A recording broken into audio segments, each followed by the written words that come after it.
Rates would skyrocket on credit cards, on mortgages, and on car loans, which amounts to a huge tax hike on the American people. For only the 7th time in his presidency, Barack Obama delivered a prime-time speech painting a dire picture of what will happen if Congress doesn't raise the nation's debt ceiling by next week. Good evening. I'm Shannon Cake. And I'm Jay Cashmere. In Washington tonight, a deal looks less likely to hike the debt limit and avoid default on government bonds next Tuesday. And Americans are certainly angry about all of this. Steve Handelsman has the very latest. He is on Capitol Hill. Thanks. Good evening. In today's Reuters Ipsos poll, 55% said President Obama and Republicans should compromise, cut spending, hike taxes, and raise the debt ceiling limit. But it's not happening.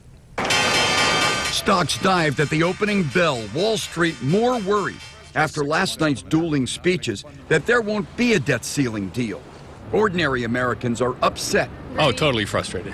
I feel that they all need to get their acts together and settle this thing. It's a self-inflicted wound, and I think Washington should be thoroughly embarrassed about it. Sure, tell me your name and the city you're calling from. But as thousands called Capitol Hill, the conservative group Heritage Action warned Tea Party lawmakers to vote no on the latest 6-month Republican plan to hike the debt limit and cut spending $1.2 trillion.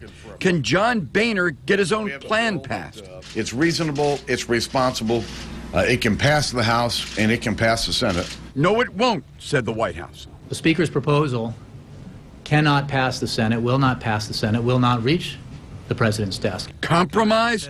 Not last night or today. The spending is out of control. We have to get it under control. Republicans are focused. How do you negotiate with a group of people when they believe that it is Rush Limbaugh who should decide the future of this country?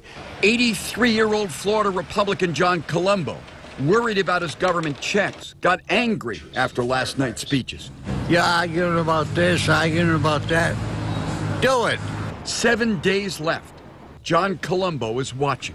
Tomorrow, the House could vote on the Boehner plan. The Senate could take up the Democrats' alternative, but neither looks like a solution. From Capitol Hill, I'm Steve Handelsman, WPTV News Channel 5.